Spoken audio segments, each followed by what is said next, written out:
Tonight we have with us Theatre Group Forum 3. They are a collective theatre group operating out of Bangalore for the last 38 years, pushing the city's theaterscape towards new boundaries in production values, content, and inclusive community spirit. From Beckett to Badal Sarkar, from Girish Karnad to Arun Mukherjee, they have been continuously widening their repertoire. They have translated Marich, The Legend, Bancharan's Orchard, An Audience with the King, and so on. This creative run recently crested in Crisis of Civilization, A Journey with Tagore, a play by Ranjon Ghoshal. He was commissioned to write in celebration of Tagore's 150th birth anniversary. Tonight, they present us with their latest production, fashioned as a war musical based on Schweik in Second World War, by Bertolt Brechts, who has been immensely important in shaping contemporary theatre across the globe. The play is set in Prague in the backdrop of World War II. In a summary written for potential composer Kurt Weill, it was written, "The good soldier Schweik, after surviving the First World War, is still alive. Our story shows his successful efforts to survive the Second as well. The new rulers have even more grandiose and all-embracing plans than the old, which makes it even harder for today's little man to remain more or less alive." I hope you all do enjoy this play. I request you all to please switch off your cell phones and avoid flash photography. Thank you.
Germany, but also in Czechoslovakia, or whatever name these little countries are called, they are all the same.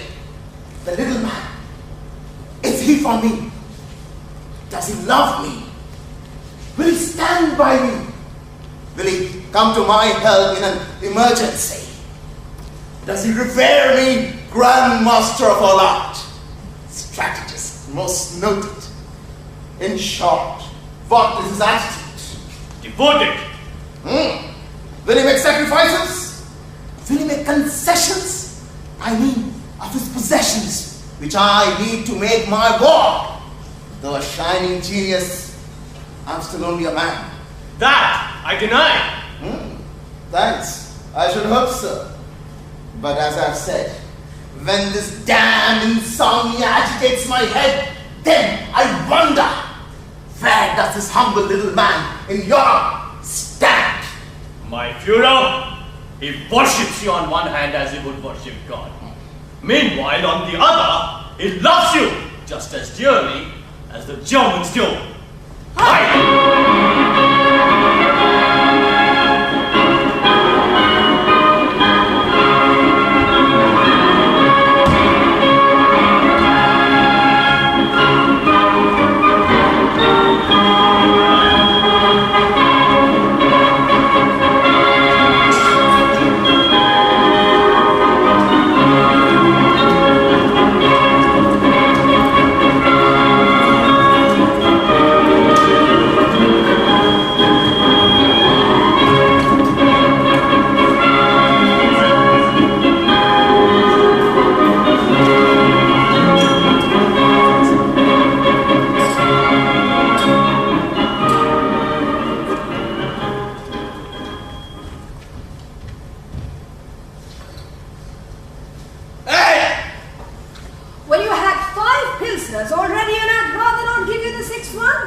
Trains started running on time. They tried to bomb him off 7 or 8 times. Mrs. Schweik, now please keep quiet and drink your beer. What I don't understand, Baloun, is why are you so down in the mouth about the news? I bet there's no one like you in Prague. It's all very well to say that food is short in wartime. But with all these ration books and just half a pound of meat a week, I haven't had a proper meal since Corpus Christi last year. It's all right for these fellows. Look how well fed they are. Want to ask him a few questions. Hey, neighbor, what did you have for lunch that makes you so thirsty, if I may ask? I bet it was something good and spicy. Goulash, maybe? That's none of your business. Come here. Come here.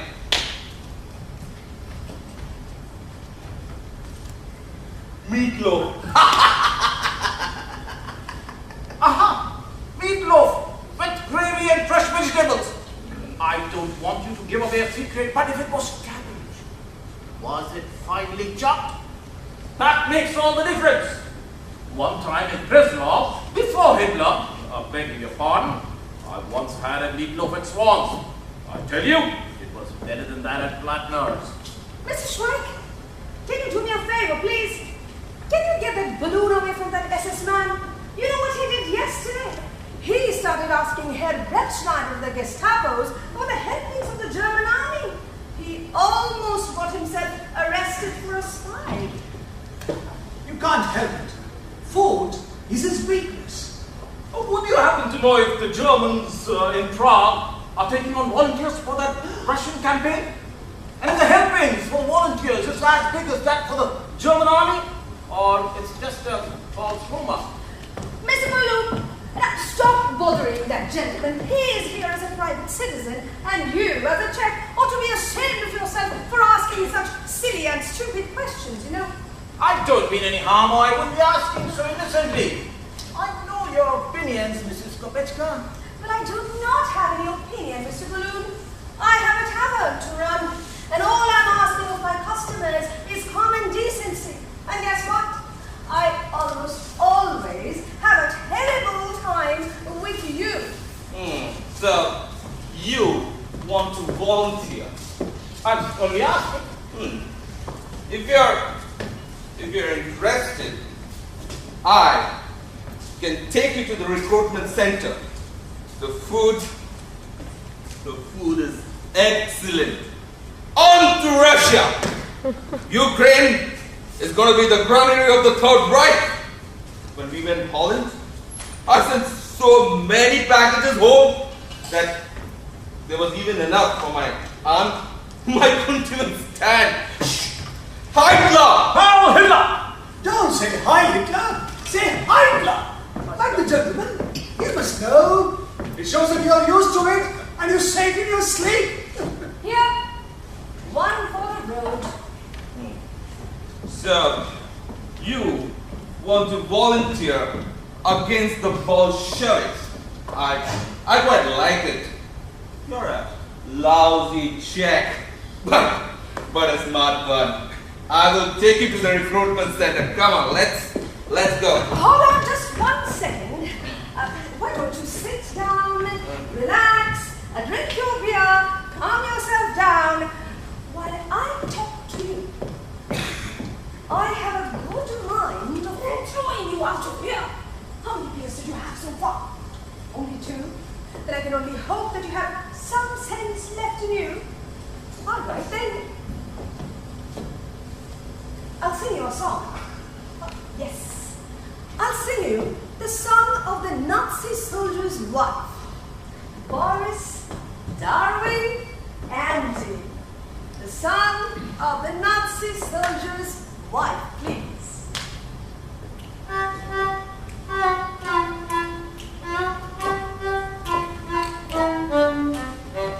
Take the maid, bring the soldier's wife from the ancient city of Prague.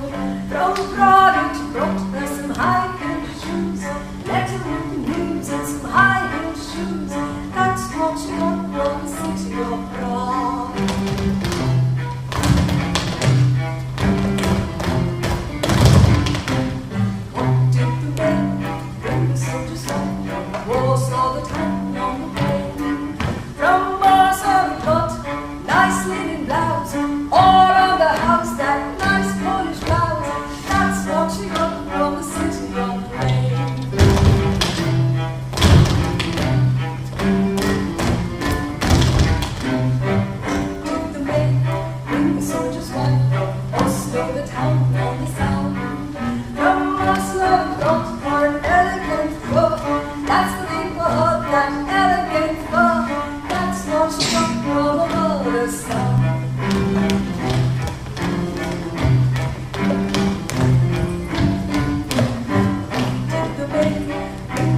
one from the city of light.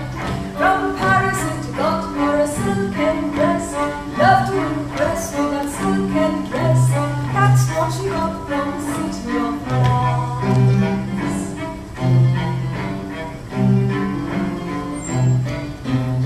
What did the maid bring the soldiers wine? From the land of Siberia. From Siberia it got her a widow's weeds. That's all she needs, a widow's weeds.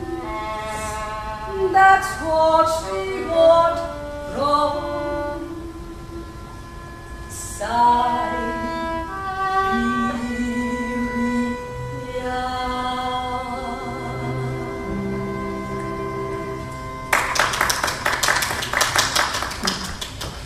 That's a very nice song. It shows that you have to think twice before you do anything rash. Now, don't take it into your head and march to Russia along with Hitler on account of big helmets. He will freeze to death, you damn fool. Holy Jesus and Mary, what's going to happen to me and my appetite? You've got to do something for me or I'm going to crack up. How can I be a good check on an empty stomach? If you swore on Virgin Mary that you will never volunteer, you would keep up your oath, right? He's religious. But would you swear? I can't swear just like that. It's no joke. Now that's terrible, Mr. Baloun. You are a grown-up man. But a weak one. If they held a dish of roasted pork in front of your nose and said, "Eat, you hopeless degenerate," but swear you will be a good check, you would swear. I know you. You would swear if they held on to the dish and smashed it to death if you didn't swear. That would work with you. I guess it would, but they would have to hold on tight. If you went down on your knees and swore on the Bible in front of a lot of people, you would keep up your oath, right? Oh, yes. Oh, I'm almost tempted to try something.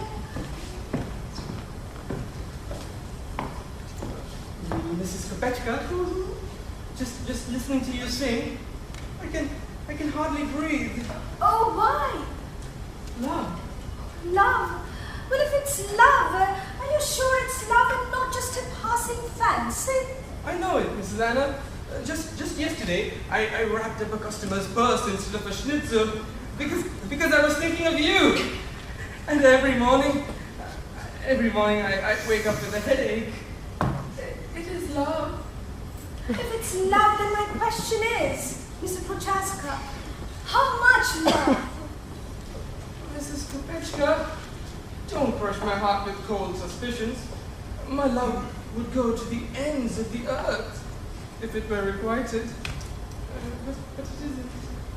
Well, in that case, I wonder, Mr. Prochazka, if your love would go as far as 2 pounds of smoked ham for me? Mrs. Kopechka, how can you be so materialistic at a time like this? See? Now, any favor I ask of you is just too much.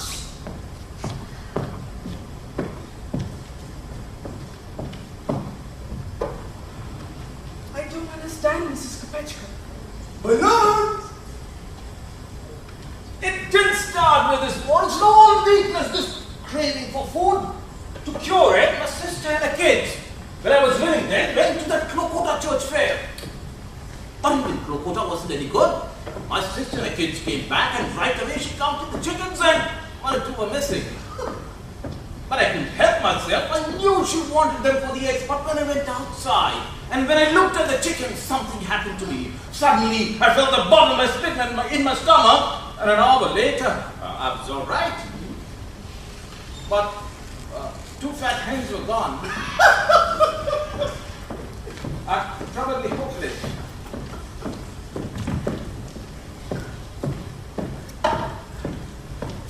Were you serious? Oh, very serious? In that case, when would you like the smoked ham? Tomorrow? Oh, Rudolph, Don't you think you're being a bit too rash here? See, you have to get the meat from your father's shop without meat coupons, without his permission. They call it black marketing now, you know that, right? And you can get shot if they find out. Do you think I'd mind getting shot if I knew you'd love me for it? That's the way a man in love should behave. In Belsen, there was a young man who hanged himself for a widow who wasn't even young anymore, just because she said he had never done anything for her. And in the bear, a man cut his wrist in the toilet, just because a waitress poured more beer into another customer's glass. A family man at that. A few days later, two men jumped into the Mondo off Charles Bridge because of a woman. This time, it wasn't on account of anything else, but of money. Seems she was pretty rich. I must admit, Miss Rudolph, a woman doesn't get to hear such things that often. That God's truth. So, would you like to smoke ham tomorrow? Will that be soon enough? Oh, Rudolph, I don't want you to take this risk, but it's not for me, you know. It's for Baloun there, you've heard him. All he needs is square meal in his plate with some meat in it. Otherwise he gets most terrible ideas. So, you don't like me to take risks? That slipped out of you, didn't it? You do care if I get shot, so don't take it back, Mrs. Anna, because you make me so happy. I'll get you the smoked ham tomorrow, even if they blow my brains out for it. Oh, Mr. Baloun, be here for lunch tomorrow. I'm not going to promise you anything, but it looks like you might get a meal. If I get just one more meal, I'll forget all my terrible ideas. But I'm not going to start drooling before I see it. I suffered too much in the past.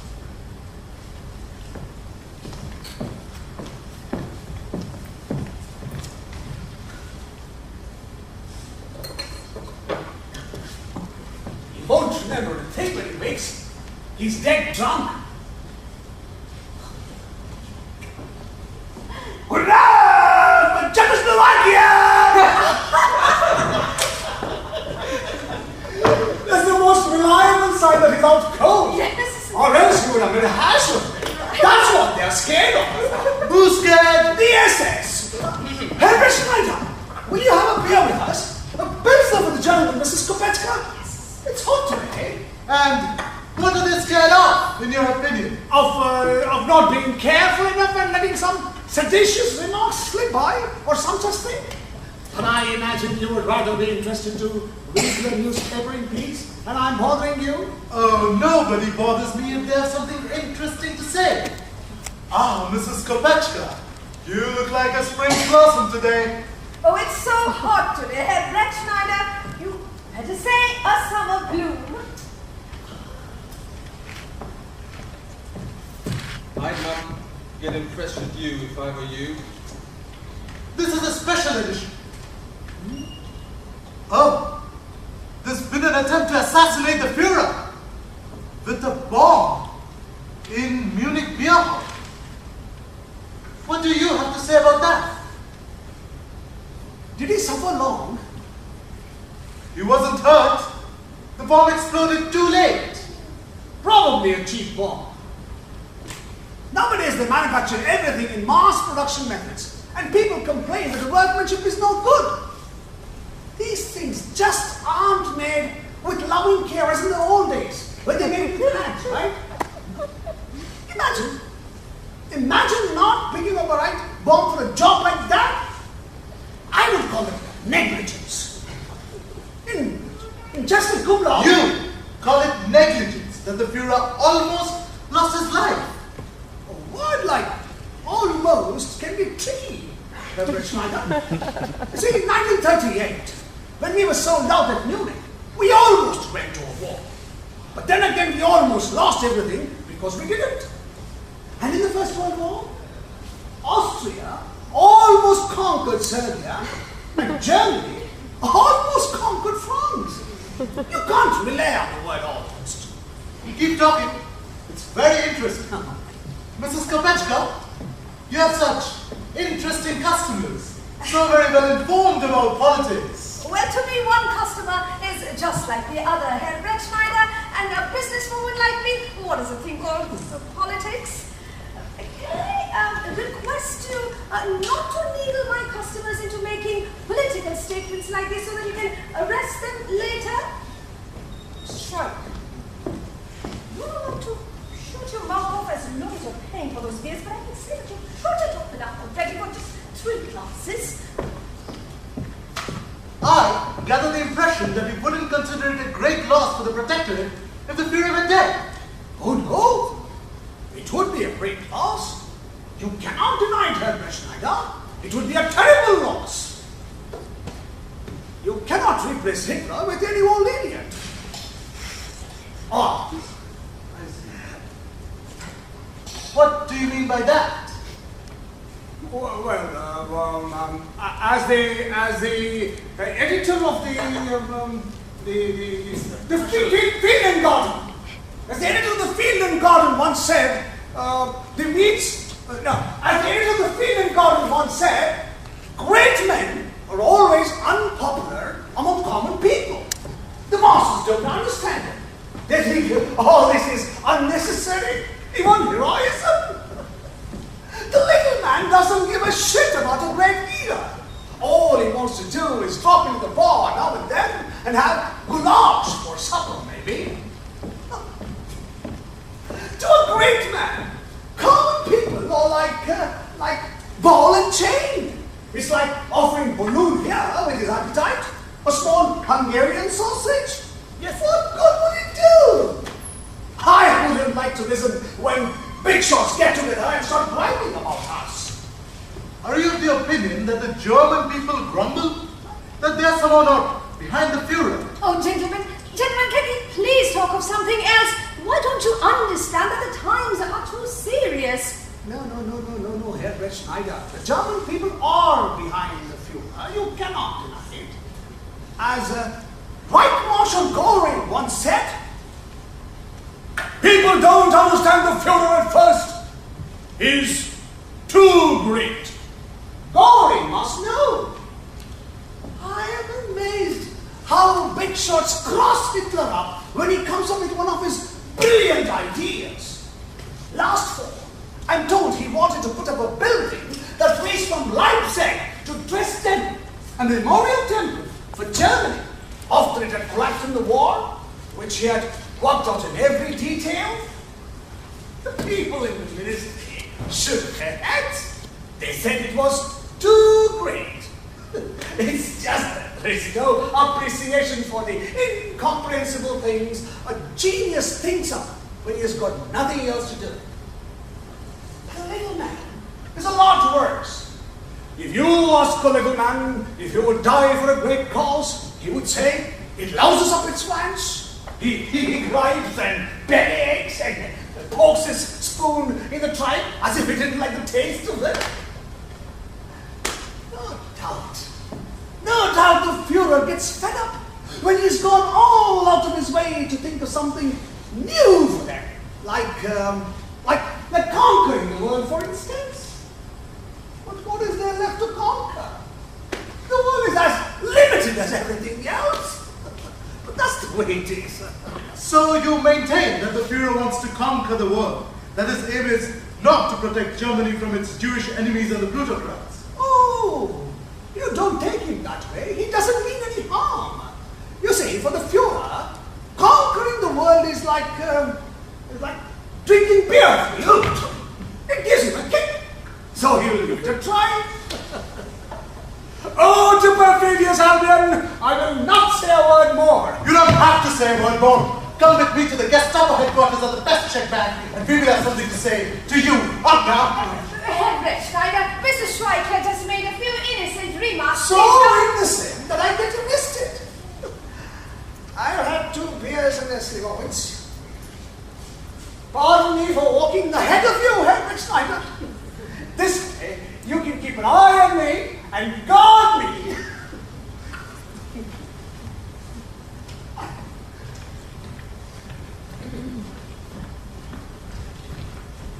Good God! Maybe they'll shoot him! Oh, Rudolph, get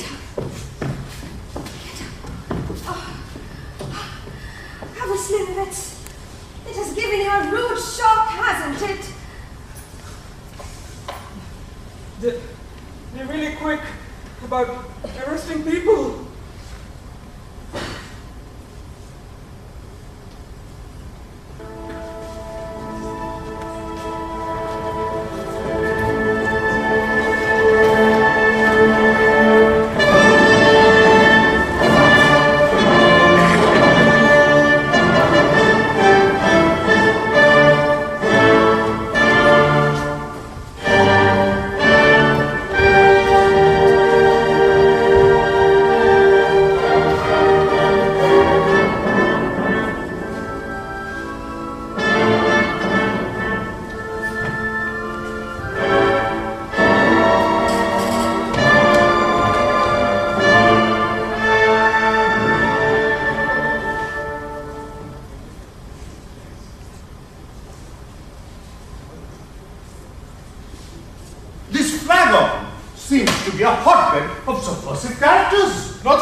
Schweik here is a dangerous exception among her customers.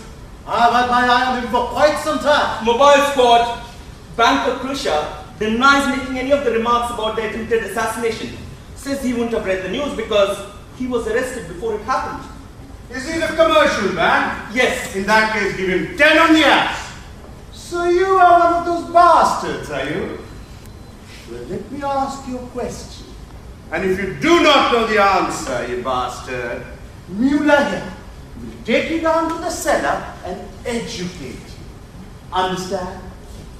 Understand? So here's the question. Do you shit thick or do you shit thin? Back to report, sir. I shit the way you want me to. Got it on, sir. Got it on, sir. But it says here that you have been criticizing the Führer's defensive war as a war of conquest and have been speaking ill about our rationing system and so on and so on. What do you have to say for yourself? The rationing system? That's a very good deal. You can't have too much of a good thing. I'm glad you're aware of it. I'm aware of a lot of things. You've got to have discipline. Without discipline, nobody gets nowhere. As the sergeant in the 91st told us, if somebody doesn't chew on you, you would throw down your pants and climb trees. Right he was. That's what I told myself last night when they manhandled me. Oh, they manhandled you? You don't say. Yes, in the cell. A gentleman from the SS came in and hit me on the head with his leather strap. And when I moaned, he shined his flashlight on my face and said, "Oh no, it's a mistake. It's not him." He was so mad at making the mistake that he hit me on my head again. Oh God. It always happens, you know. Man keeps making his mistakes until he's angry. I see. So you confess to everything that's written on this record against your name? Oh, well, Your Excellency, if you want me to confess, I will confess. It can't harm me. But if you say, Schweik, don't confess, I will talk myself out of it and then tear you to pieces. Shut up! Take him away! Long live the Führer! Adolf! Hitler! We will win the war! Say, are you a nutcase? Beg to be put, sir. I was discharged from the army on account of idiocy. A special medical commission has officially certified me an idiot. Brettaschneider, did you notice that this man is an idiot? Our platoon leader, the way Schweik spoke at the flag on, he seemed like an idiot who put his seditious remark forward in such a manner that he can't prove anything. I see. So in your opinion, we have been listening to the remarks of a man who knows what he's talking about, eh? Bullinger, that is still my opinion. But if for some reason you don't want him, I can always take him back. It's just that at investigation we don't have much time to waste either, you know. And in my opinion, Herr Brettaschneider, you are shit-ass. I don't have to take that from you, Herr Platoon Leader. And I want you to confess it. It's not much. It'll make you feel better. Just admit that you are a shit-ass. I don't know what makes you feel that way about me. I've always done my duty to the slightest detail. I've never questioned my responsibilities. I've always held Germany as my most... Mobile squad, Krusha is willing to take your brother as a partner in the commercial bank, but definitely denies making any of the remarks. 5 more on the ass, I meet those remarks. Look here, Brettaschneider. Don't you see how little I'm asking of you? Huh? It's not going to harm you in any way. Just let me get my behavior. Huh? Just admit that you are a shit ass. Listen. What if I went down on my knees and pleaded with you? Huh? No? You convince him. Oh, beg to report, sir. I wouldn't like to come between you two gentlemen. But then again, I know what you mean. It would be too hard on Herr Brettaschneider. He's a good bloodhound. He really doesn't deserve it. So you are going to betray me too? Oh. You swine! I will get to the bottom of this Brettaschneider, except I don't have time for private affairs. I've got 97 more cases to take care of. Throw this idiot out and try to get me something better next time. The Lord bless you! If at all you need a little pooch, let me know. I'm in dog business. Concentration camp for you. Halt! Leave me alone with this man. Mobile squad, Krusha has confessed to the remarks, but the attempted assassination, that's not a big deal. He feels that he's not happy about Führer being a clown, but it's only that Führer is just like everybody else. 10 more on the ass till he's happy about making those remarks, and he admits to say that the Führer is a stinking clown. As far as you, come here. I hope you realize that we will tear you from limb to limb if you play a joke on us in the concentration camp. Oh, I know all about that. They'll shoot you before you can come to 4. Good. So you are a dog hustler, are you? Good. In the park the other day, I spied upon a purebred Spitz, which I quite fancied, with a spot on one of the ears. Beg to report, sir. I'm professionally acquainted with the animal. A lot of people have asked for him. He's got a whitest spot on his left ear. Right. Yes. He belongs to Under Secretary Whiter. The dog is the apple of his eye. He won't eat unless you go down on his bended knees and beg him. And whenever he eats, it always has to be a breasted beef. That proves he's a purebred. Mongrels are smarter, but purebreds are racially superior and are always preferred by dog thieves. But they are quite dumb. You've got to have 3 servants to tell them when to eat and when to shit. High-class people are like that. Enough about your racial superiority. I want the dog and that's it. Oh, you can't have him? What? Whiter won't sell. How about a police dog? One that sniffs out everything and leads you straight to the scene of crime. A butcher and Roshowitz has got one. The dog pulls his card. It has Mr. Scoring, so to speak. I want that dog. If only Whiter was a Jew, you could just take it from him with no questions asked. But he's an alien with blonde beard, kind of moth-eaten. Is he a genuine Czech then? Oh, it's not the way you would think. He doesn't commit sabotage or curse Hitler. That would be simple. Off to concentration camp. Like me, I was misunderstood. He is a collaborationist. They call him a Quisling. That's a headache as far as the Spitz is concerned. All right, so you will not get me that dog, huh? Oh, beg to report, sir. I want to get you the dog. There are several ways there, platoon leader. Let me explain. You see, you can steal a lap dog or a toy terrier just by cutting the leash in the crowd. You can get a mean-spotted German Mastiff by using a bitten heat as a bait. A fried horse-meat sausage would be as good. But these purebreds are pampered and spoiled like the Archbishop. You know, I remember, I sent one pincher for a kennel in Klamauka, a salt and pepper pincher. But the damn dog wouldn't take a second look at a sausage. I tried for 3 days, but no! I couldn't stand it any longer. So I went to the lady who walked the dog and asked her, what in the world does he eat that makes him look so pretty? The lady was flattered. She said, he likes chops. So, next day, I bought a schnitzel. But the damn dog wouldn't take a second look. Just because it was veal. He liked pork.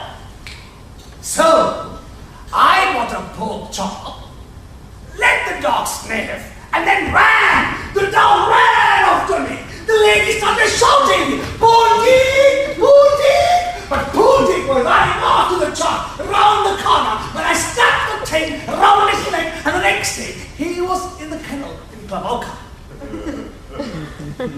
But sir, what will you say if people asked you where you got the dog from when they noticed the whitish spot on his left ear? I don't think anybody's going to ask me where I get my dog. Oh, you're right. They won't get far with that. Well, I'm going to cut your break, though I know that you were spoofing about your curiosity. Firstly, because that Brettaschneider, he's an idiot and a shit ass. And second, because you are going to get me the dog for my wife in Cologne. Beg to be both, sir. It is true about my certificates, but I was spoofing a little bit. It's like the innkeeper in Budweiser who would say, I am an epileptic and I have cancer. It was his way of not letting people know that he was bankrupt. Mobile squad, Mrs. Modra, the grocer, denies overstepping the ordinance that shop must not be open before 9 a.m. She says she opened it at 10. Lock her up for a couple of months for understepping the ordinance, the lazy check bitch. And as for you, released until further notice. Before I go, I would like to put in a word for a gentleman who was brought in along with us. He wouldn't like to sit in the same bench as is afraid he will be mistaken as a political offender. You see, he is here for trying to rob and murder somebody. Get out! Oh, yes, sir. I will see you when I have the spits. Good afternoon.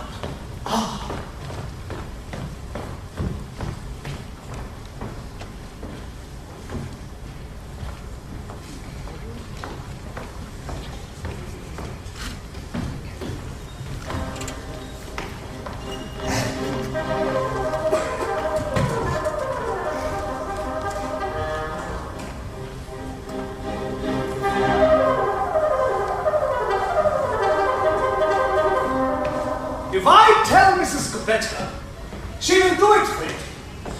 I'm glad to hear that the Führer doesn't chase skirts and that he reserves all his energy for important matters of state. And that he doesn't touch liquor.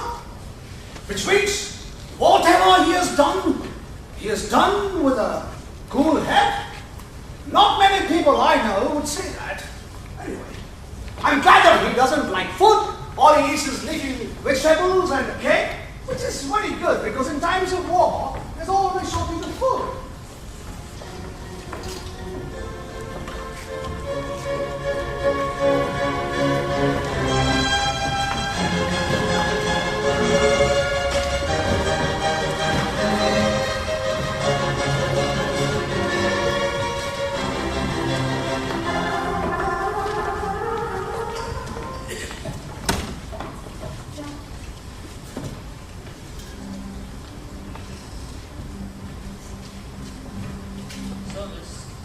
It's 10 after 12 and still no Prochazka. I knew it.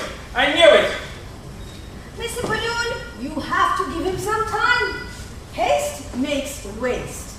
There should be the right mixture of hurrying and taking it easy. You haven't heard the song of the gentle breeze? You haven't? I'm going to sing it for you. I'm going to sing the song for all of you. Boris, Darwin, Andy, the song of the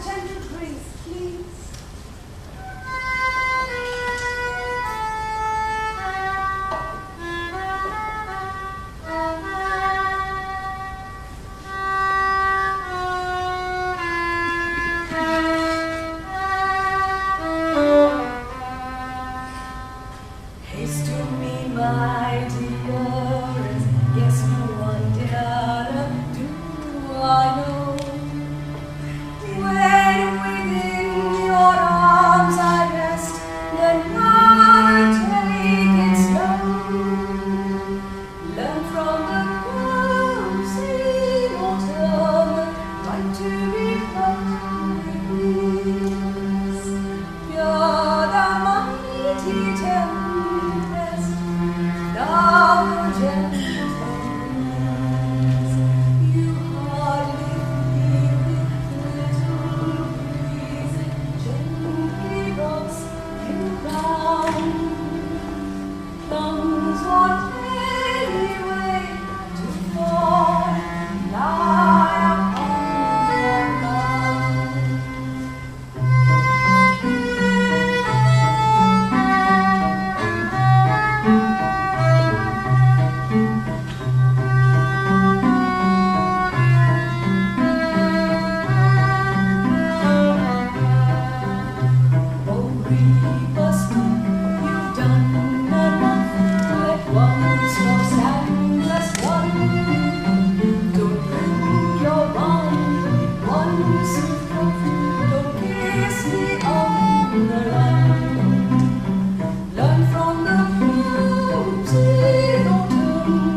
Mr. Baloun, them that live by the sword die by the sword. Oh, you be careful now.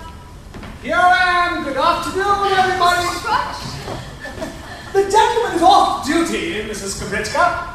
Can you get me a glass of beer? I didn't expect you back for a couple of years, but a man can make mistakes. Brettaschneider is usually so efficient. Last week when you were not here, he left with an upholsterer from round the corner, and he's never come back. Oh, some sap that didn't knuckle under. Herr Brettaschneider will think twice before he misunderstands me. I am not influenced. Are you the man they took away yesterday? The same. In times like this, you've got to knuckle under. It's a matter of practice. I licked his hand. You see, in the old days, they sprinkled salt on prisoners' faces. They were tied, and mean German shepherds were let loose on them. Dogs would lick and tear the skin on their faces. Nowadays, people aren't so cruel, except when they get mad. Oh, I almost forgot. Mrs. Kopechka, this gentleman here would like to know what the joys of future holds in store for him. I have told him that you are a fortune teller, and I had grapes about it. I also advised him against it. Well, why did you do that, Mr. Schweik? You know that I don't want to do it. Why don't you like to do it, young woman? Because if I do that, how would I know my customer would have the strength, the courage to bear it? Because see, when I'm seeing the fortune of a man, he gets the holy horrors and then he blames me for it. Remember that the brewer, Chaka the brewer, when I told him that his wife is going to be unfaithful towards him, what did he do? He just got so angry that he broke my expensive wall mirror. The wife made a fool of him, all right. She also told Buck, the school teacher, the same thing. It happened. Whenever she predicts things like this, it always happens. It's uncanny if you ask me. I remember you told Ghoshal and Chestnut that his wife would. It came true. Then you have an amazing talent. You shouldn't let it go waste. I keep telling her to tell the whole city council the same thing. I wouldn't be surprised if it came true. Mr. Schweik, now don't make fun of things that you absolutely know nothing about other than the fact that it just happened. It's called the supernatural. I remember once she told Engineer Bulova that he would be torn into pieces by a train wreck. His wife is already remarried. Women stand better to predictions. They have strength of character. I am told Mrs. Laswell Chickenhustry, she had so much strength of character that her husband declared publicly, anything is better than living with her. And he went to work in Germany. The SS still can stand a good deal. What with all the concentration camps and interrogations, they got to have nerves of steel. So, Mrs. Brettaschneider, you need not have any qualms about telling the gentleman his future. Well, if he just promises to take it just a harmless bit of fun, then I might take a look at his farm. I want to push you. You said you were not interested. All right then, forget about it and drink your beer. Baloun, I've got some business to discuss with you. You see, I'm doing some work with the Germans. It is concerning a dog, and I want you. I'm not interested in anything. There'll be something for you. And with the dough you make, you can take your appetite to the black market and get yourself a square meal. But young Prochazka isn't coming. Nothing but soggy potatoes. Another such disappointment will be the end of me. Oh, Baloun. Sometimes I wish I could set up a club of 6 or 8 men who can part with 1/8 of their pound of meat so that you can have a good meal. But how would we get them? You are right, it won't work. They would say, for a stinker like you, a check without any willpower, they will not part with their meal. That's true. They won't care a shit about me. Can't you pull yourself together and think of the country when temptation raises its head? All you can think of in the world is a breast of veal or tenderloin, roasted tenderloin with cabbage and pickles. Oh, think of the disgrace it would be if you weaken. Can't help it. But I'd rather have cabbage than pickles. Ah, there he is. Not too pessimistic, Baloun. Good afternoon, Mr. Prochazka. How's business? Rudolph, why don't you go sit down with them? I have a little business to attend to. Guess what? On second thought, I might be interested in your palm, so if you do not mind, can I please take a look? Yes, Mr. Schweik, just as I thought. One interesting palm. Now, that's the kind of palm that people like us, kind of practitioners and astrologers, go absolutely crazy about. How many men are there in your squad? You mean the storm squad? 20. Why? 20. It's written all over it. 20 men he's tied up with for life and for death.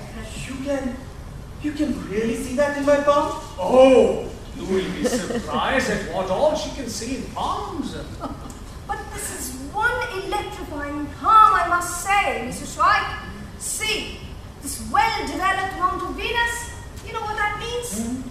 That means he is a ladies' man. The ladies just love to throw themselves at him. And when they do, they are in for a big surprise. Let me see. Yes, you are a very serious man, as I can see. You have a very severe way of talking. What is it now? A tremendous line of success.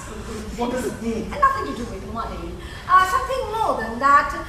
Say, 3 lines forming an H, 1, 2, and 3. That means heroism. Something that he is going to do very, very soon. Can you see where? Not in your country. Not here either. Somewhere far, far away. And there's something mysterious about this act of heroism, you know, as if only you and those 20 men in your squad will come to know about it, and nobody else ever after. How's that possible? Well, that I cannot see, you know. Maybe in the battlefield in an advanced war position or some such thing. I have to get back to work, you know, and you promise that you are not going to take it seriously. But you can't stop right now, Mrs. Kopechka. You have to tell me about the secret. He's right, Mrs. Kopechka. You can't leave him hanging in midair like that. Well, I presume that you have told him enough. You see, sometimes it is better not to know some things. Warchak, the school teacher, he looked into the dictionary to find out the meaning of schizophrenia. Guess what? A few days later, he was admitted to a mental asylum in Ilmanado. You saw more in my palm. Oh no, that's all I saw. So let me be. You won't tell me what you saw? And winked at this gentleman I saw, so that he can stop pushing you because you don't want to say anything more. But you won't get away with it. He is right, Mrs. Kopechka. You cannot get away with it. Back in the Gestapo, like it or not, I had to speak up. I wished the Führer a long life. Nobody, just nobody can force me to say that I'm not willing to say. See, if I say something disagreeable to my customers, what's the guarantee that they're going to come back? Oh. So, this is so exciting. Now, will you get me another drink and talk about the second age? All right. Yes, it always gets me into trouble just like this. Whenever I'm seeing the fortune of a man with the best of my ability, it always gets me into trouble just like this. With the second age that I saw in your palm, no, I didn't expect it there. But it is there. And if I tell you why it's there, it's going to make you miserable, and you cannot do anything about it anyway. About what? Oh, it must be something terrible. I have known Mrs. Kopechka for a long time. I have never seen her like this. Tell me, do you have the strength to bear it? Are you strong enough? What is it?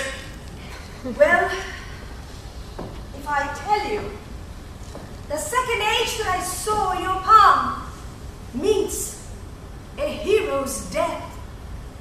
You will be miserable, and I can see that you are already miserable. 2 beers, and that would be 3 crowns, please. Thank you.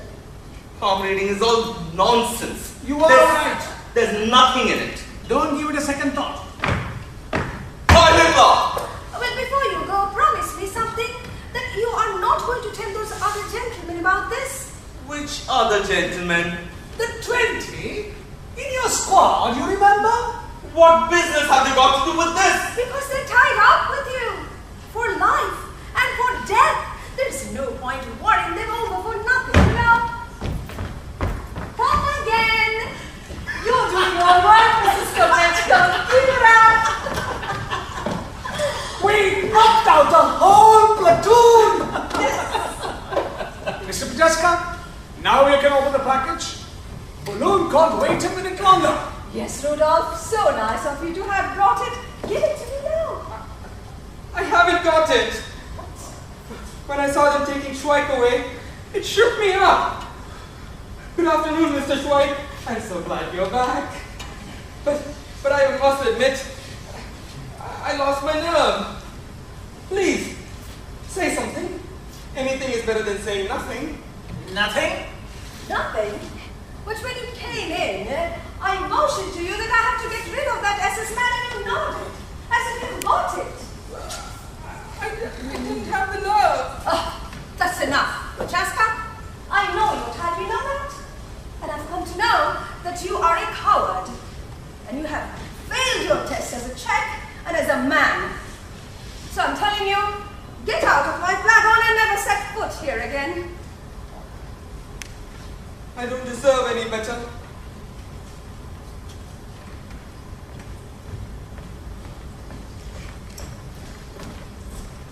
That Prochazka is a criminal. Rudolph, Prochazka is not a criminal. Criminal nonsense. Who torture and torment us until we go against our better judgment. See that man coming? No, he is the real criminal. Rudolph Prochazka is just a weakling. We are guilty too, I tell you. We could do more than just drink beer and crack jokes. Don't ask too much of yourself. It's quite a job being around these days. You're so busy staying alive, you don't have time for anything else. Go to the men, Herr Brettaschneider. Will you have a beer with us? I work for the SS now. Later. Out! What do you mean by that? Baloun was trying to remember a song that we sang in the church fair. It's about how they go radish in Mishek. You should know Mishek. They go big black radishes. You must know them. They're famous. Hey, Baloun, why don't you sing that song for Herr Brettaschneider? It'll cheer him up. Come on. He's got such a good voice. He sings in the church. Come on, sing that out song, the radish song. Out song. Out song. Out song. Yes, the radish out song. The out radish song. Whatever. Out! Out! Out! Out!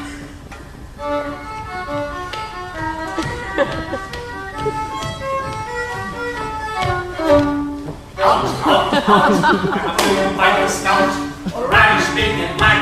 I'll take you off your back. Out! I'll pull you by the snout, or radish big and black. I'll take you off your back. Buy a radish, buy sheep, wash it clean and do it please. Slice it up, piece by piece, rub some salt and parsley. Out! I'll pull you by the snout, or radish big and black. I'll take you off your back. Out! I'll pull you by the snout, or radish big and black. I'll take you off your back. Out!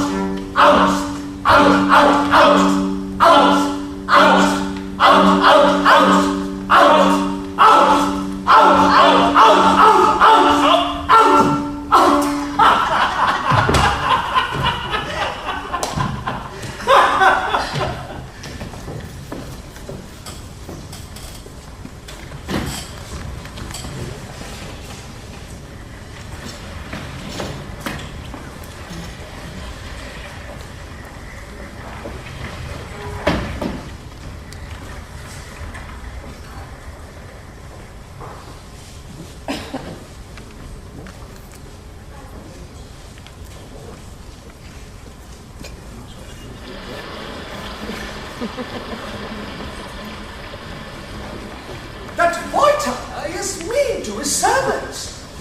This is his third maid since Candlemas. And I hear she too wants to quit.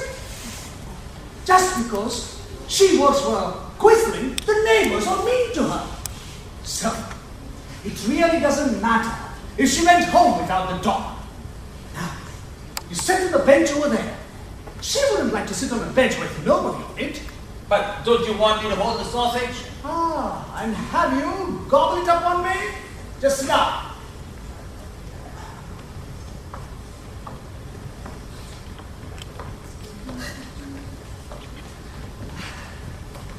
Good afternoon, miss.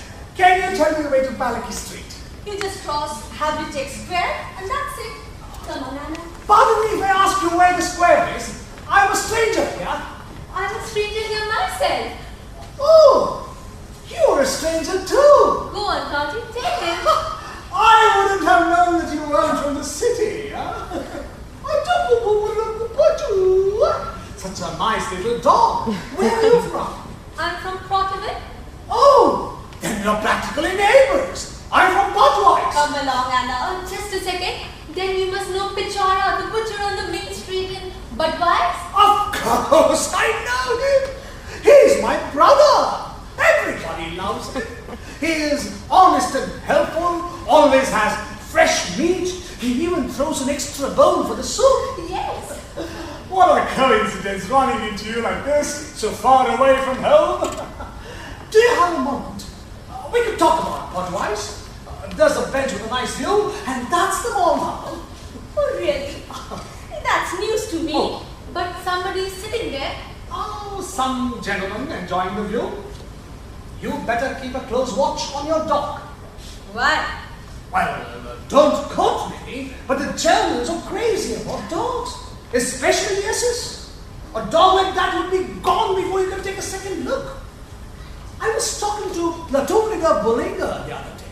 He said he wanted a Spitz like that for his wife in Cologne. So you run around with platoon leaders and people like that? Oh. That's enough. Come along, Anna. But I spoke to him when I was under arrest. I was arrested for making remarks that endangered the security of the Third Reich. Is it? Then I take it back. You still have a little time, Anna. Oh, please.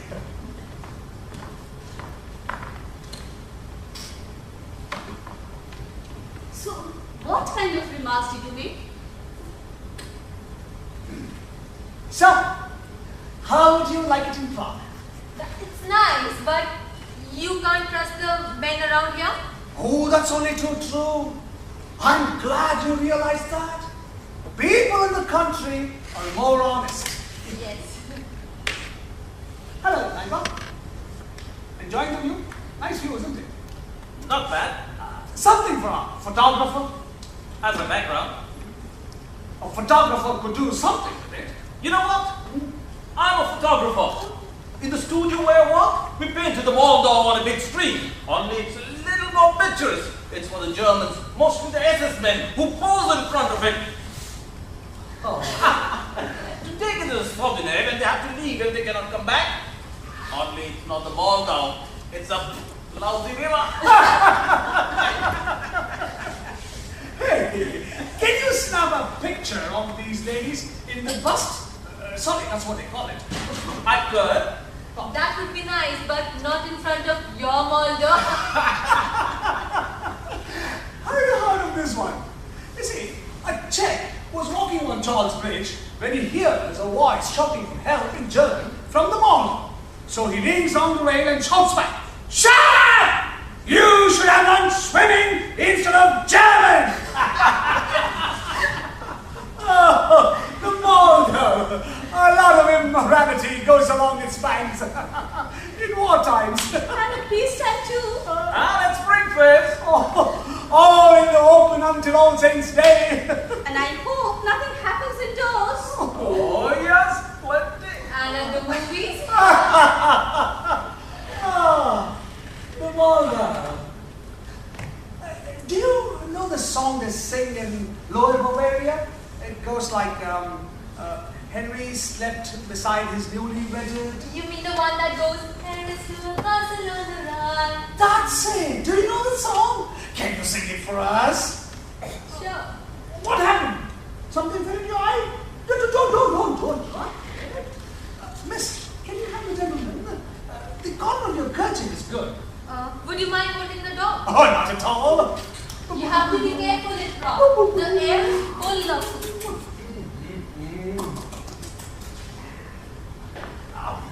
Pardon me, I had to leave. I've got into business in Parley Street. I would love to hear you sing, but I got to. Good afternoon. Good afternoon. He seems to be real hurry. I can't find anything. I think it's all right now. Thank you. Thank you. What was the song you're talking about? You mean, you want us to sing before we go? Yes. Oh, keep quiet, Lux.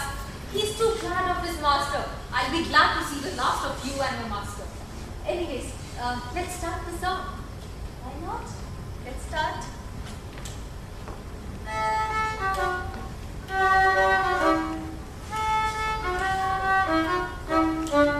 Henry's left with his newly wedded heirs to a castle on the line.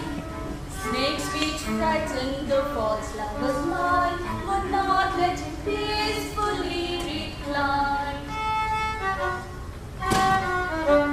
At midnight, the curtains parted, on the window a white hand appeared.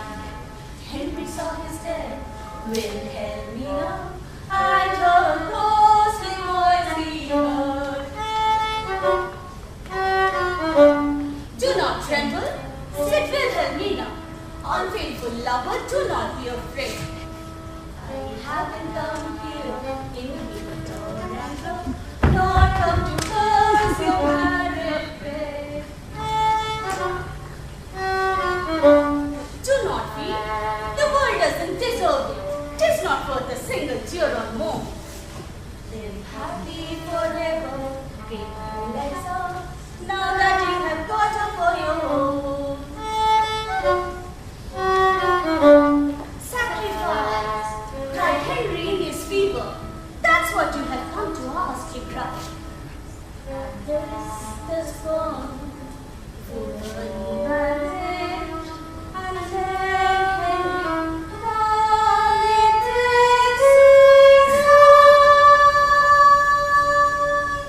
You sang that beautifully. We really got to go now, Anna. Jesus, where's the dog? Holy Virgin Mary, he's gone. He never runs away. What will Mr. Walter say? He just called his German friends, that's all. Don't worry, it's not your fault. I think that gentleman he didn't time up properly. I think he saw a shadow while he was singing. Come on, Anna, quick. Let's go to the lost and found. A dropping at slide on Saturday evening, 7 Huss Street. It's a typical Quisling's dog. Bites the second you look away. On the way back, he lay down on the railroad and he lay on the tracks and wouldn't budge. It was as if he wanted to run over. The scoundrel. Come on. Did he go for the horse sausage? I thought he only ate beef. War is not a bed of roses, not even for purebred dogs. You know what? I will not give it to Bullinger unless he puts cash on the line. He can only swindle. So, you see, they can't have collaboration for nothing. Come on. Taking a walk, gentlemen.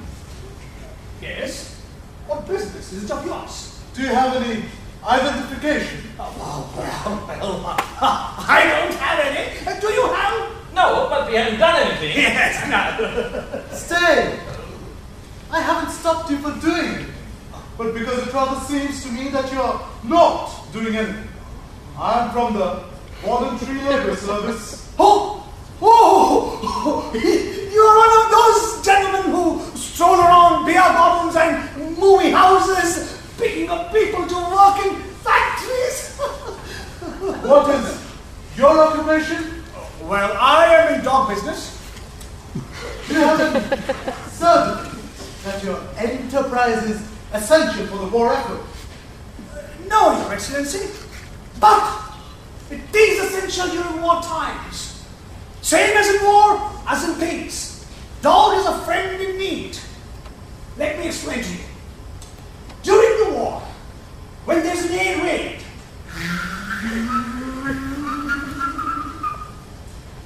people stay a lot calmer if their dog looks at them as if to say, "What is all necessary?"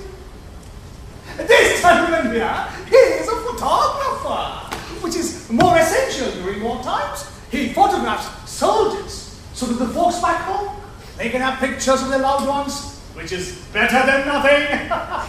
You must admit it. Come on. I think I'm going to take you to the headquarters, and I would advise you not to give them any of this applesauce. But we got the dog on orders from higher. He's got his orders from his higher-ups. Come along. Come on. Your job is catching people, like how I catch dogs. You see, catching dogs with my strategy. But catching people.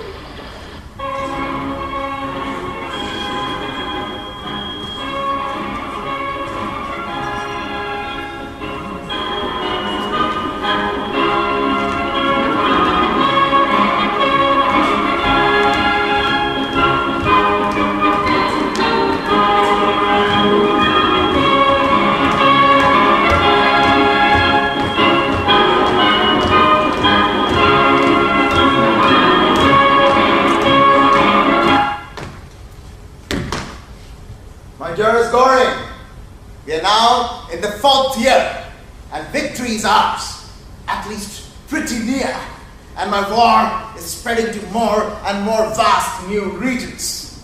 I would therefore need more tanks, more bombers, and new legions, which means the people have just got to stop lying around and snoring. They've got to labor for my war until sweat and blood are pouring. So, tell me now if you can, how will Prince stand in Europe with the little man? Will he work hard? Will he work long when no one is paying? My Führer, in times like these, that goes without saying. The little man in Europe shall labor for your great war with as much cheer as the little man does in Germany. Labor service shall see to that. Good. To such an organization, I gladly doff my hat.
Anyway, you know, the morning paper has a story that the disappearance of Wojta's dog is an act of vengeance. They're saying they're looking for him, the subversive element.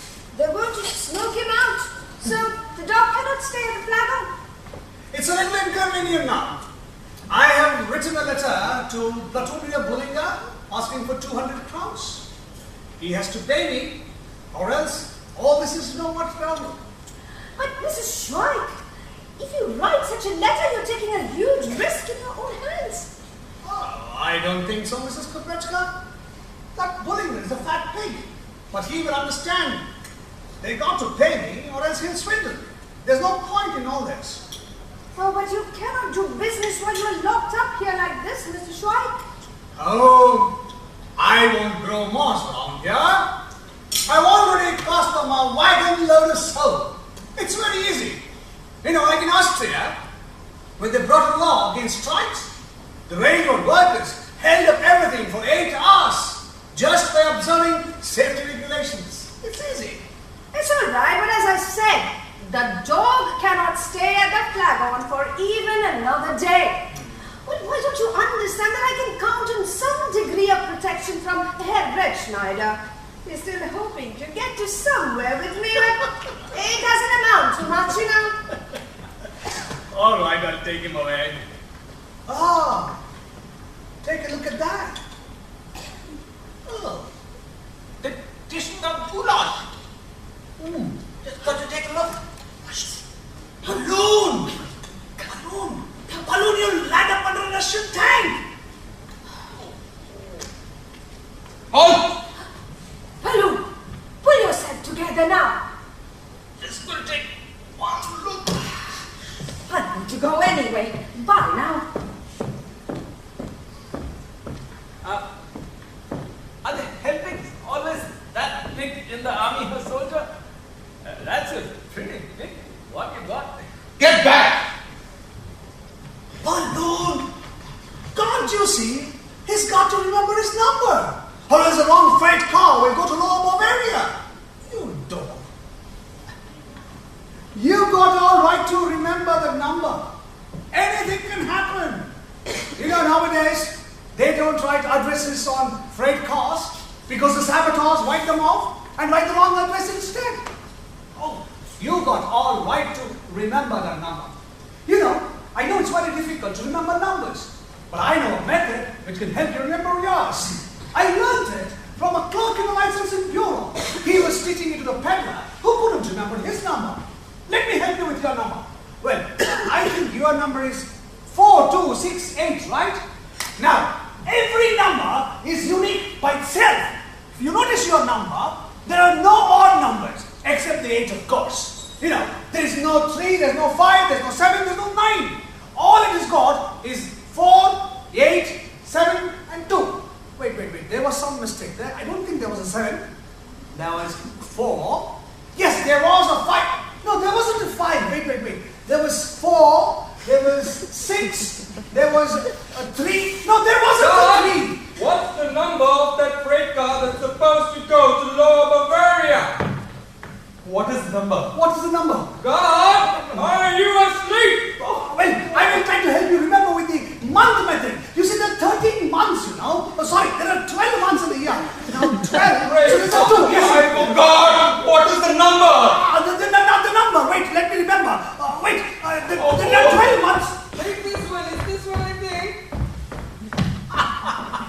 And they didn't even let me slip at this goulash. Now, they'll be having machine guns in Bavaria. Come to think of it, by this time, I think they will need machine guns in Bavaria and harvesting machines in Stalingrad. Why not?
say anything about Mr. Schweik, pretending not to know you.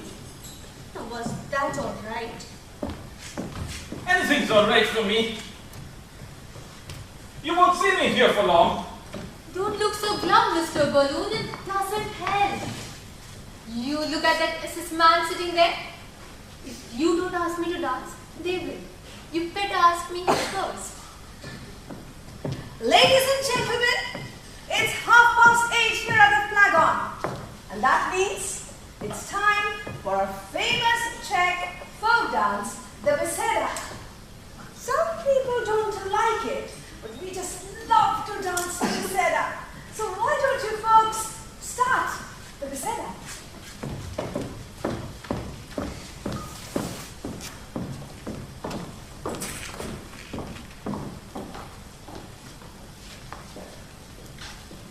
Boris, Darwin, Andy, the Beseda.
And listen to Radio Moscow.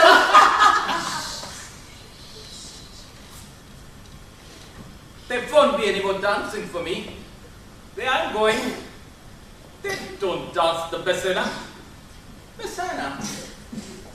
I'm sure you remember the song, Countless Gates and Hallways. It's about the painter who died young. Can you sing that for me, please? I'm just in the mood for that. Shall we? Countless gates and hallways, he was painting always, meanwhile giving kisses to the little misses. Now his painting's over, he's gone forever. Is that it? Yes, that's it. Goodness, you're not going to do something to yourself, are you? What I'm going to do to myself will give you the cold shivers.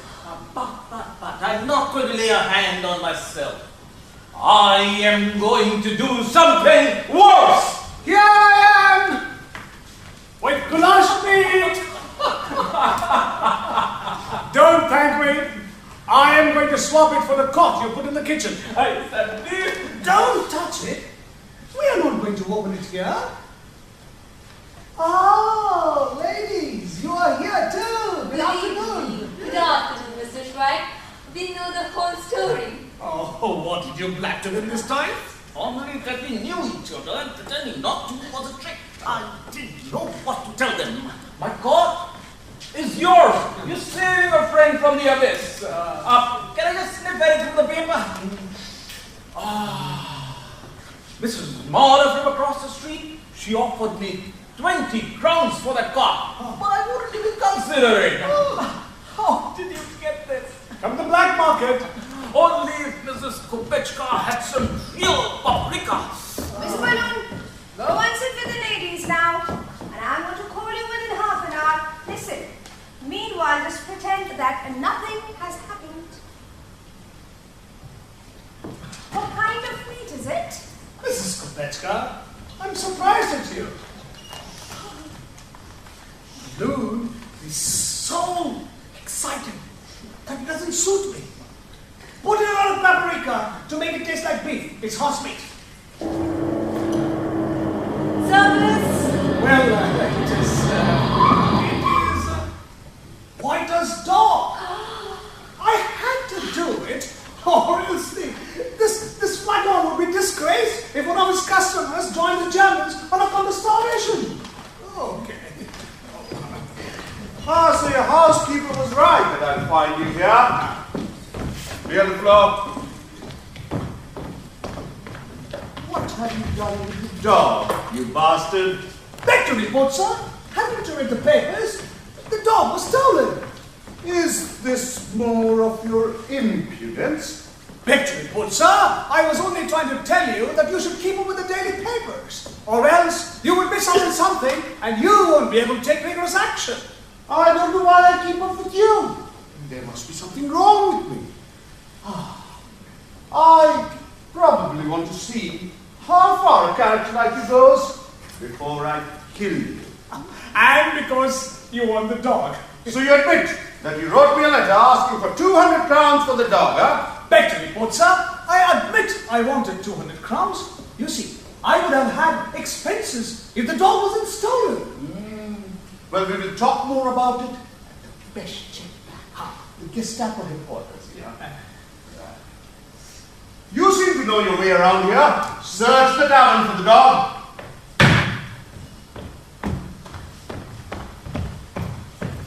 We've got good slimmers here.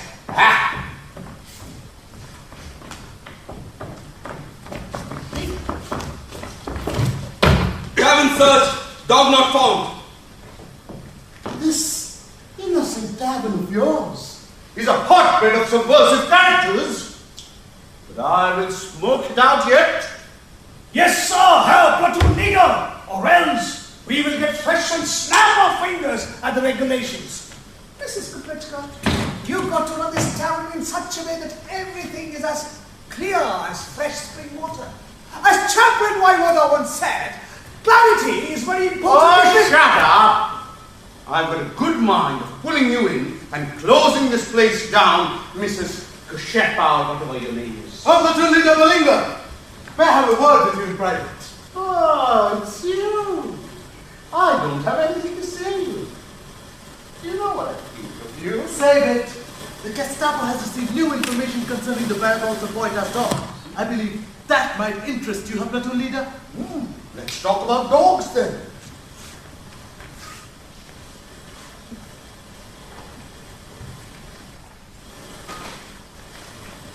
Hey, what's happening out there?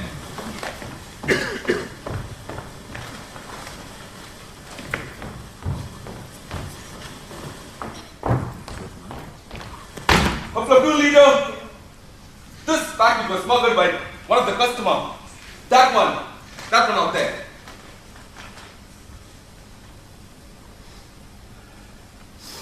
Meet! Owner! Step forward! The first thing I noticed was that customer opening the package. It was given to me. It doesn't belong to me. It doesn't belong to you. We have got ownerless meat. We have got ownerless meat, huh? Why did you open it then? Beg to report, sir, that Dumble must be innocent. He wouldn't have peeked into it if it was his, you know. He would know what is in it. Who gave it to you? The first thing was this customer passing the package. Where did you get it from? It was given to me. I don't know by whom. This tavern is a branch of the black market. And if I'm not mistaken, Brettaschneider, just a minute ago, you were vouching for this woman who owns it. Gentlemen, my flagon is not a black market. No. No. No. Well, no. Take that, you shit bitch. Frau Kopechka is known to me as an unpolitical person. I'll have to ask him not to pass judgment without a hearing. Don't you dare strike me! What's this? Back talk. Back talk? Huh? Take it! I'll kill you. Take her away! I'll kill you. Take her away! Just let me go! Get away! No! You have to answer for this, Bullinger. You're only trying to distract attention from a vital stock, but you will not get away with it. Back to report, sir. The dog, the package doesn't belong to anybody here. I put it there because I was the one who put it there. Oh, it's you! I should have guessed. Well, it was given to me by some gentleman who went to the toilet. He was a man of medium height with blonde hair, Martington. Are you really a nutcase? Back to report, sir. I've already admitted to you that I was discharged from the voluntary labour service on account of idiocy. A special medical commission has officially certified me an idiot. But you are intelligent enough for the black market, huh? When we take you to the Peshchik Bank, Gestapo headquarters, you will begin to realize that it will not do you a damn bit of good, even if you show us 100 certificates. Yes, sir, I know it won't do me a damn bit of good. But if you will step out into the hall with me, I will tell you how it all started. You see, I got into the black market business, same as Pontius Pilate got into the creek. I don't know why I've listened. You must have got me hypnotized. I have never seen such a villain before. Or maybe it's like you saw a lion in Kalova Street, where it's least expected. Or like the postman who caught his wife with the janitor and stabbed her 1, 2, 3. I am still listening to you, and I can't seem to tear myself of it. I know what you're thinking. You are thinking that the Third Reich is here for a year, maybe 10 years. But I am here to let you know that 10,000 years is more like it. Makes your eyes pop out, doesn't it? It's a long time. It's like the sexton who told when he got married to the lady who ran the swan. You see, on the wedding night, she removed her teeth and put it in the water glass. So he said, "Do I have to see this many nights?" Do you miss yellow or do you miss green? Back to report, sir. I miss yellowish green. Anyway, you are coming with me to the Peshchik Bank, even if some people here vouch for you till they're blue in the face. Yes, sir. Black market is an evil. It won't stop unless there's nothing. Then there'll be order right away. Am I right? And we will get the dog as well. Bring him in.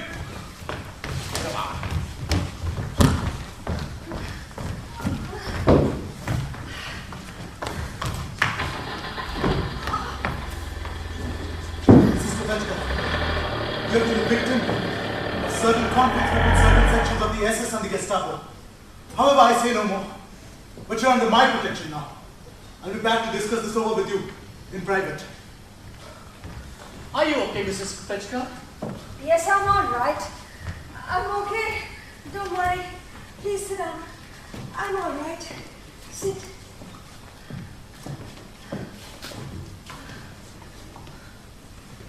Anybody want some beer? They didn't allow him to take his hat. He'll never come off alive. Holy Lord! Mrs. Kopechka, what happened?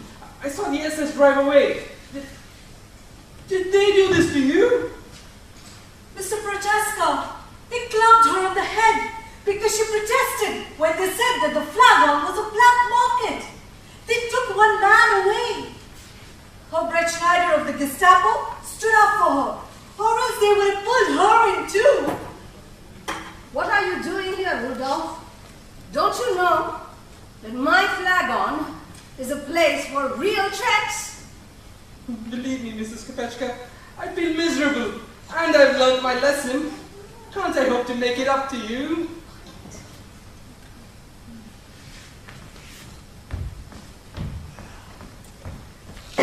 Wasn't it your friend they took away? It's all my fault. That's what I get for my gluttony. I prayed and prayed to Virgin Mary to give me strength, and somehow shrink my stomach. But it's no use. I dragged my best friend into it, and they're going to shoot him tonight, or if he's lucky, tomorrow morning. Here, Mr. Baloun. Drink this up. Bawling at this point is not going to help you. Drink. God bless you, Mrs. Kopechka. You broke up with your admirer on account of me. You won't find a better one. He's only me. Same as me. If I'd only taken the oath you asked me to, things wouldn't be so desperate. If I could do that now, but can I, now that I'm an empty stomach?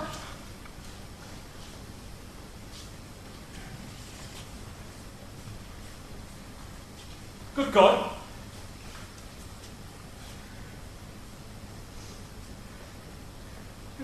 It's only just begun. What's going to happen to us, Mrs. Kopechka? Bring this up, Baloun. And I'll tell you what's going to happen to us. I'll sing you the song of the Moldo.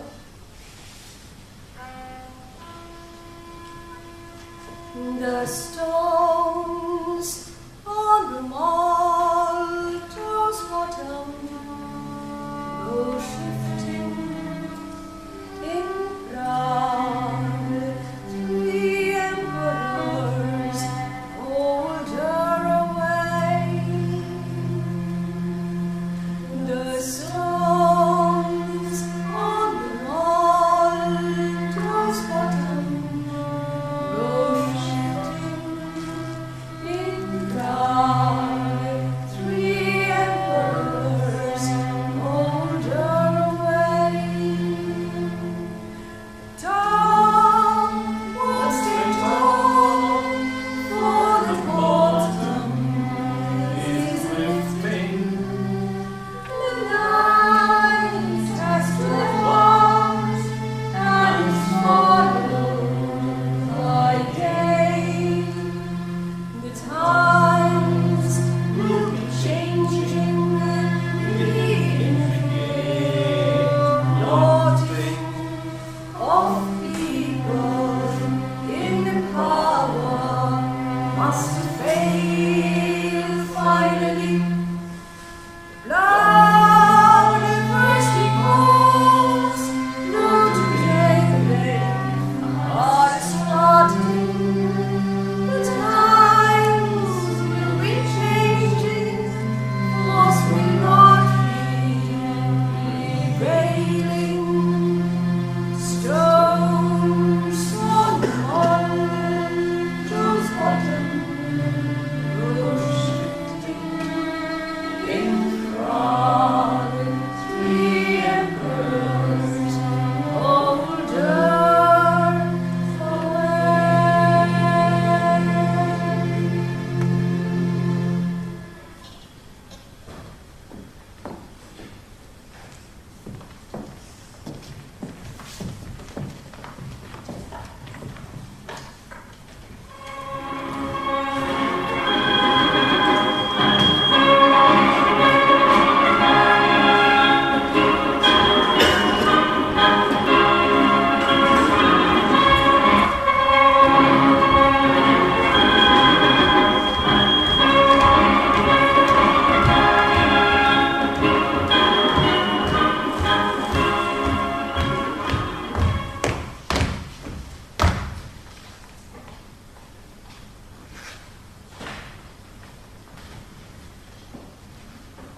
Respected Herr Hitler, your expedition in Russia is costing us much tanks, guns, bombs and ammunition.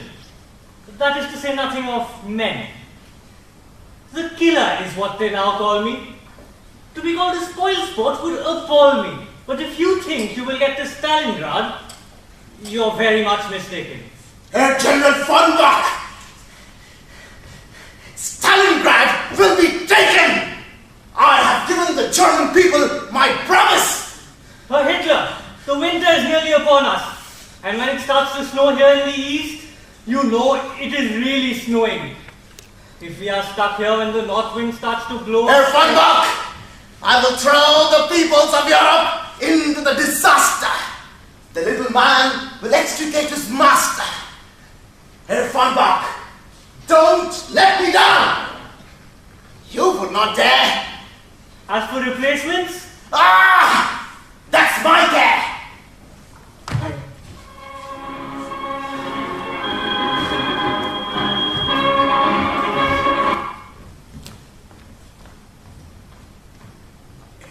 Herr General von Bock, take it from Goebbels. The Führer is always right. You can't deny it. Now, let's move.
Comrades, I got to get a stamp on my papers to show that I am reported to duty, or else my papers will be of no value, and I can't show my waste back in Prague. Hi, Hitler! And suppose we said, shit on Hitler. We are deserting to the Russians, and we want to take you with us because you understand Russian, because it's supposed to sound a bit like Czech. Well, Czech is similar, but I advise you against it. Well, comrades, I would rather get to Stalingrad if you can tell me the way to it. Maybe you don't trust us. Is that it? Well, you, in my opinion, are good soldiers. If you were deserters, you would have something for the Russians, like a machine gun or a pair of field glasses, and you'd hold them high in the air so that they won't shoot you right away. That's the way it's done, I'm told. You mean they would catch on even if we didn't understand Russian? I see you're the cautious type. You think it's better to ask the way to your grave in Stalingrad, huh? Go in that direction.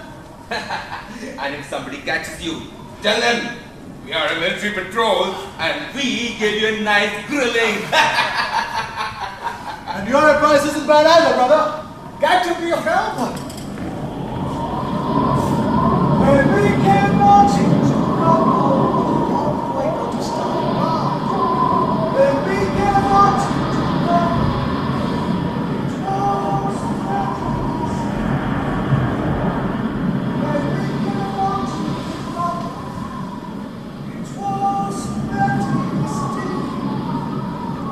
a slug of booze, those dust took our shoes and left us limping.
I promise, without hesitation and on an empty stomach, that I will never volunteer for the Nazi army. Without a proper meal under my belt, I promise to Virgin Mary and to all of the saints that I will never join the German forces. I promise, in memory of my friend Schweik, who's now marching over the icy steppes in Russia for a futile cause, in faithful fulfillment of his duty. He was a good man. It's all right, Mr. Baloun. You can get up now.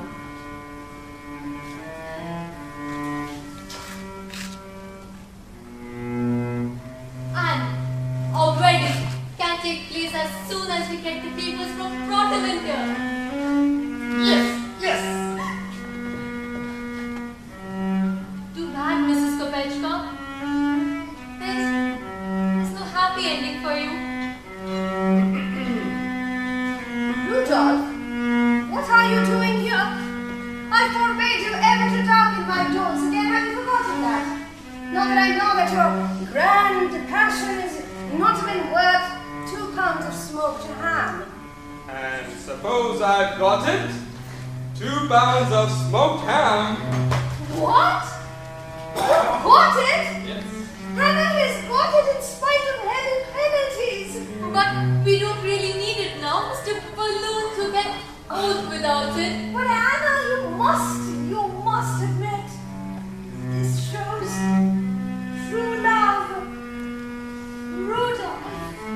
Oh, Rudolph.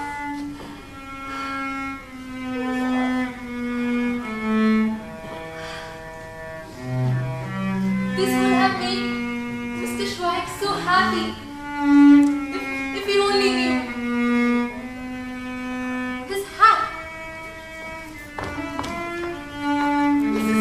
Kopechka, please take good care of this hat.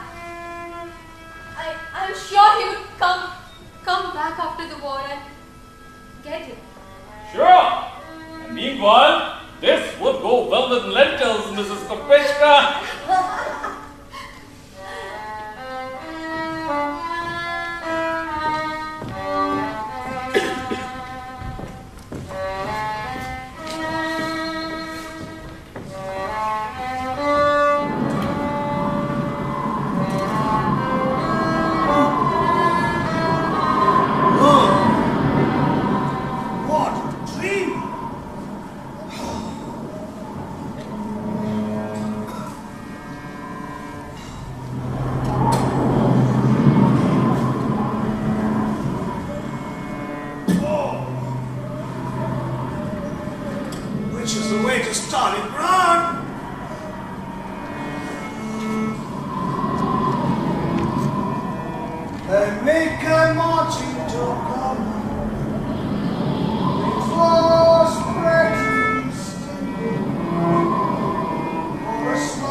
Excuse me. Hey, you. Is Aurobindo Bullinger your brother? Yes. And the Lord, do you know him? Sort of. Do you have any vodka? Or brandy, maybe? Sorry, no. But you will freeze if you stand in snow like this. Oh, it doesn't matter what happens to me. Do you know why I joined the stupid German League? To save the German Christians. In my sermons, to suit them, I've stopped saying our Lord Jesus. He's a Jew. In my sermons, I make him a thumping 100% Christian with blue eyes. And don't give me any gas.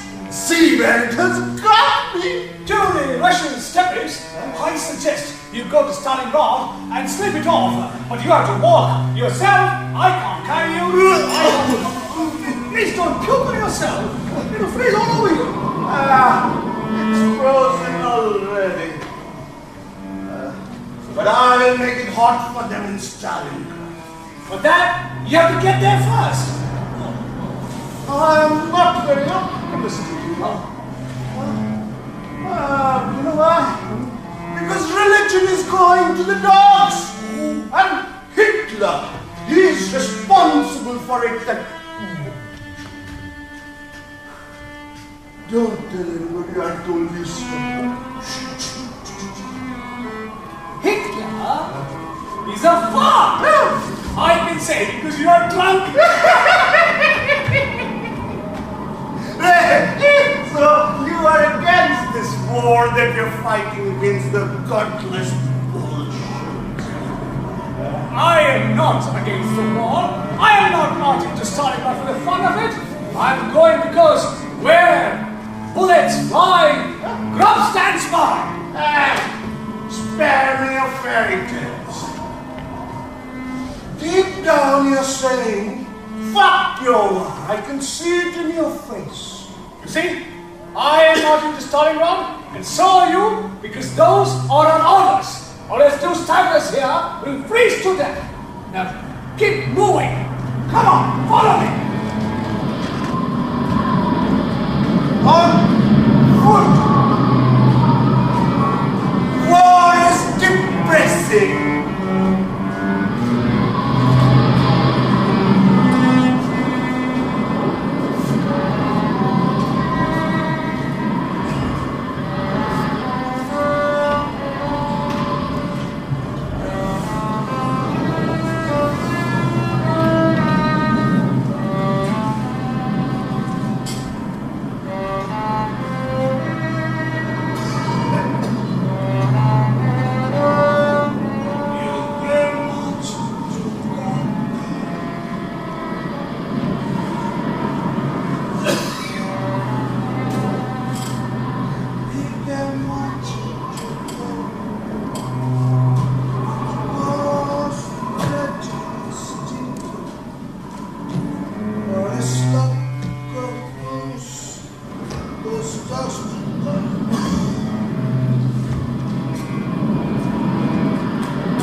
Don't complain, Mr. Baloun. War What would dear Mr. Schweik say? He probably doesn't even know what fried potatoes look like anymore. That's true. In Budapest, when my sister got married, they did it with quantity. 30 people in the Budapest tavern, men, women, and old people.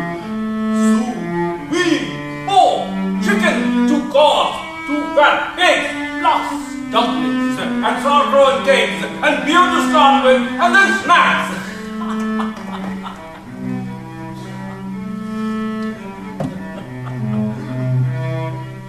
All I remember is that my fillet plate was never empty, and with each mouthful, a bucket full of beer and a glass full of snacks as chaser. And one time, there was complete silence when they brought in the suckling pig with an apple in the mouth. It was a magnificent sight. They were all good people, sitting together, stuffing themselves. All right then.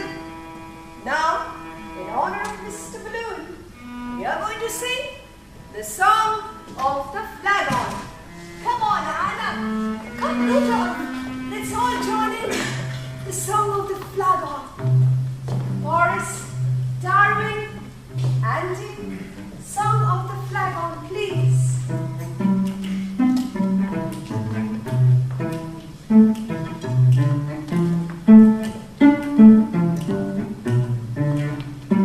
Come, dear guests, have a seat.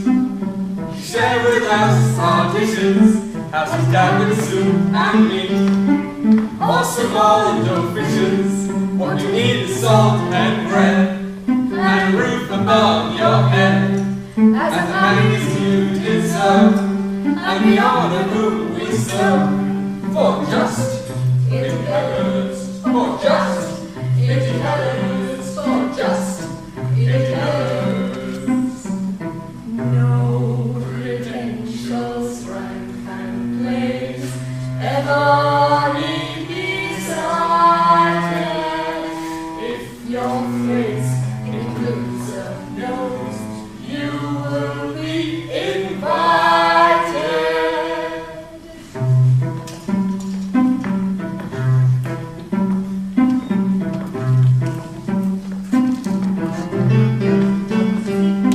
Come, dear guests, have a seat. Share with us our dishes. Have some cabbage soup and meat. Awesome olive fishes.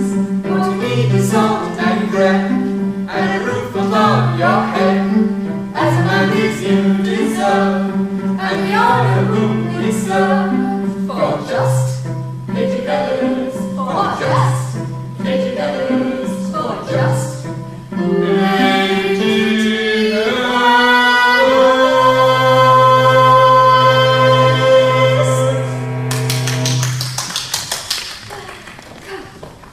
When my grandfather, who's an auditor in the water department, went to the Pancras hospital, they told him that he would have to cut down on his eating or he would lose his eyesight. And he said, I have seen enough, but I've not eaten enough.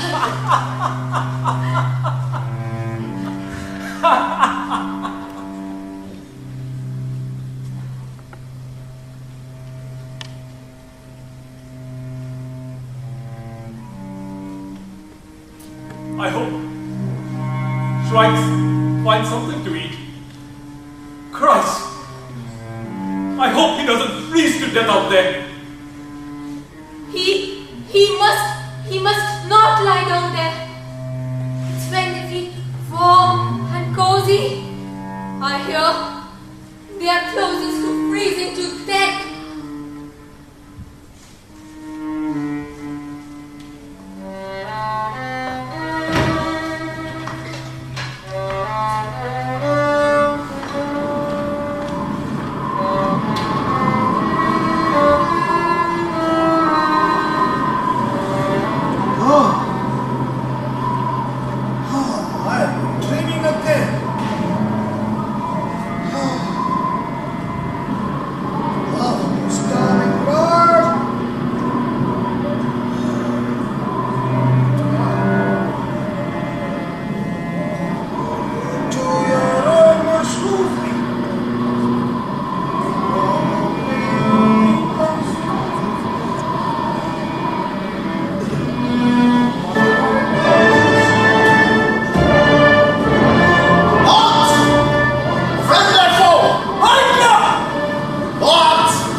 Yes. The wind carries away everything. True enough, not to mention all this snow. Do you know whom you are speaking to? Sorry, no. I am the Führer. Holy Jesus! How do you know? At ease. Tell me, who are you? I am Schweik from Budweiser at the bend of Moldau. I've come here to help you. Can you tell me the way to Stalingrad? How in all the devil's creation do I know that? With this rotten Bolshevik transportation from Rostov to Stalingrad on the map, it seemed like the length of my little finger. Now it seems a great deal longer. What's more, the winter this year has most unfairly started on the 3rd of November instead of the 5th. It's the second time the winter has started so early. This winter is typically an underhanded Bolshevik stunt. Yes, it is an underhanded Bolshevik stunt. As a result, I cannot say back from front. Herr Schweik, I start on the assumption that stronger side would prevail. So it has! Oh! Herr Schweik, if the Third Reich would fail, nature would have done a very dirty trick on us. The more I hear, it is the nature plus the Bolsheviks. Eastward or westward? That's the question. You're going to keep walking and talking, or else you will freeze to death. Very well. Let's keep moving. Where do we go from here? Let's move to the north. That way, we're up to a neck in snow. Oh! Then I push to the south. That way, there's a mountain of dead men. Mountain of dead men. I'll push to the east. That way, there are the armies of dead men. Armies of dead men. Which way should we go? Let's go home. We're going here. No! I cannot go that way. That way stands my German people. I cannot go that way. To the north. To the south. To the east. You cannot go on. You're not stuck here. You cannot go on. You cannot go on. You're rotten on top. Your bottom's gone. East winds to go. The red's too red. I don't know whether to pump you with lead or take down my pants and shit on your head. Or take down your pants and shit on your head.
Of me, in power,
You have given us this marvelous opportunity of performing in front of you.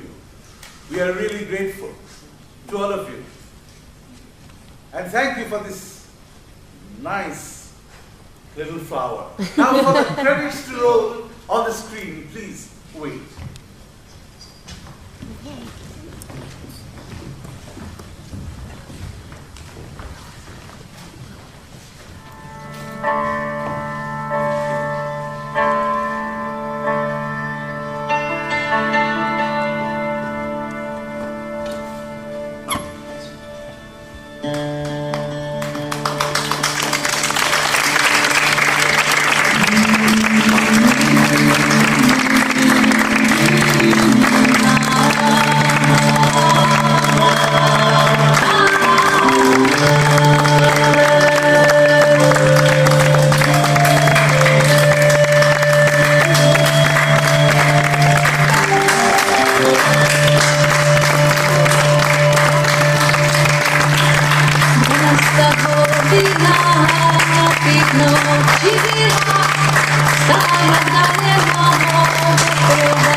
Let's